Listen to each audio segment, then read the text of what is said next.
What do you think are the conditions that promote integration and a shared sense of belonging? And I'm thinking big picture, but also inside of school.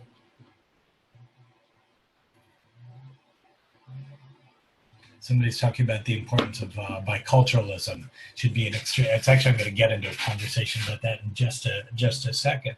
But y'all, what are the conditions that promote integration?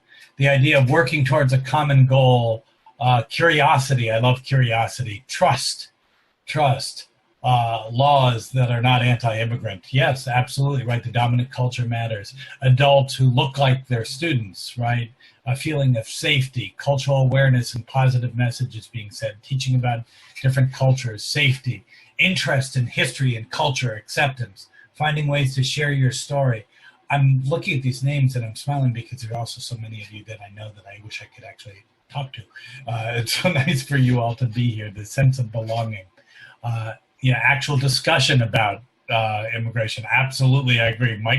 Lack of microaggressions. Absolutely. So you all know this term microaggressions, right? Incidents where people are feeling targeted. Jobs, neighborliness, right? So there's things that happen inside a school, but then it's also broader within the larger society. Schools, we know, right, don't exist in isolation. They're part of larger communities. So I thought I'd share a story that I think is an interesting moment from 100 years ago. So 100 years ago, there was a very popular newspaper column that was run out of a Jewish newspaper on the Lower East Side of New York called the Daily Forward. And the column was called the Bindle Brief. It was a bundle of letters. And it basically served as a role of an advice column for immigrants, many of them, right? These are newcomers writing to the editors about some advice on fitting into their country. So I wanted to read just a little bit of an excerpt from a letter. This is actually in 1933 to the editor of the Forward. I won't read the whole letter. I'm actually going to pick up on the bottom paragraph. He writes to the editor. We, the 5 brothers, always speak English to each other. Our parents know English too, but they speak only Yiddish, and not just among themselves, but to us too, and even our American friends who come to visit us. We beg them not to speak Yiddish in the presence of our friends since they can speak English, but they don't want to. It's a sort of stubbornness on their part, and a great deal of quarreling goes on between our parents and ourselves because of it. Let me give you a little bit of a taste as it goes on. Their answer is, children, we ask you not to try to teach us how to talk to people who are older than you. But imagine we go out with our father to buy something on a store on Fifth Avenue, an elegant shopping street in New York, and he insists on speaking Yiddish. We're not ashamed of our parents, God forbid, but they ought to know where it's proper and where it's not. If they talk among Yiddish themselves at home or to us, it's bad enough, but among strangers and Christians, is that nice? So I'm interested, what do you think is going on there? If that's at the top of the surface, and think about it, these kids, if they were your students, what's going on underneath the surface?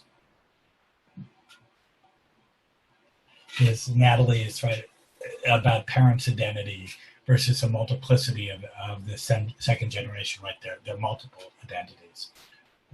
What else? And Natalie, you and I just did this together in DC, so you've heard me before. What else, y'all? What else is going on?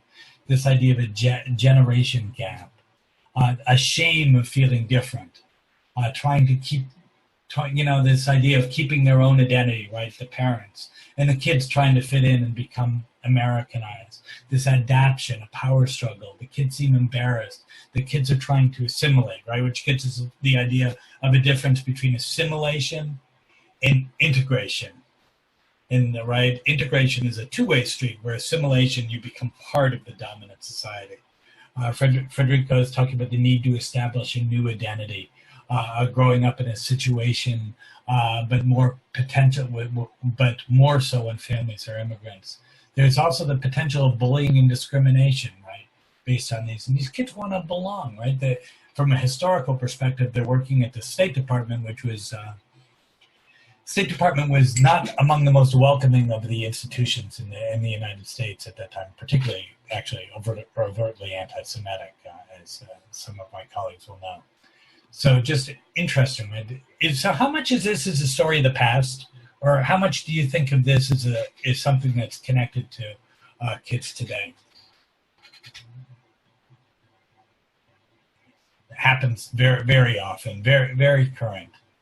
And one of the things that I think is really powerful is that history can sometimes help us have a conversation that would be very hard to jump in, right? Right? Sometimes if you go raise these issues directly, we have silence because it's awkward to talk about these issues in a personal life. It opens a window.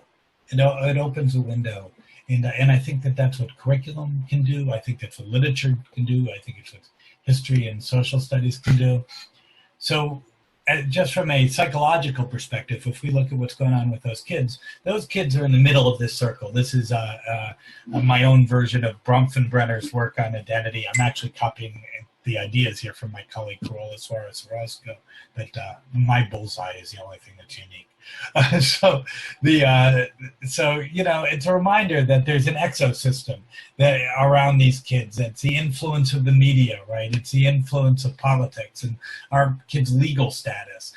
Carola would point out, you know, that even further out in this macro system, there's the idea about the economic situation, right? And how the much broader economic situation starts to influence how young people see themselves. And so this is an important dynamic for us to be able to uncover, to talk about. Again, not only to help newcomers start to find their own ways in the world, but for all of us to actually understand the larger stories of integration, right? And how does one become a part of a new community and develop a sense of belonging?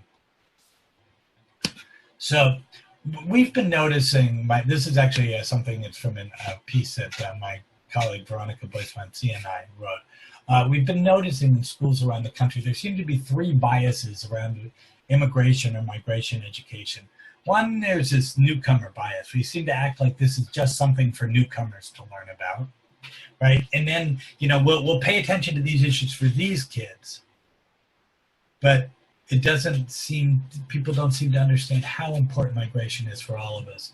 Number two is that there's this kind of current event bias. Like, okay, we see this in the news, so maybe we'll talk about it as a current civic issue, but we don't have any deeper historical understanding. And that can be quite problematic, especially when so much of the language in the media right now and so much of the language from politicians, the US, but also globally, is so hostile and so negative. You don't want people repeating just some of this hostility without actually understanding the larger comments. And then number three, is we see a lot of these special projects, right, which I love, storytelling projects. I love them, right, and often encouraging immigrant kids to tell their stories. But people read these as isolated from what's really supposed to be happening in the larger school community.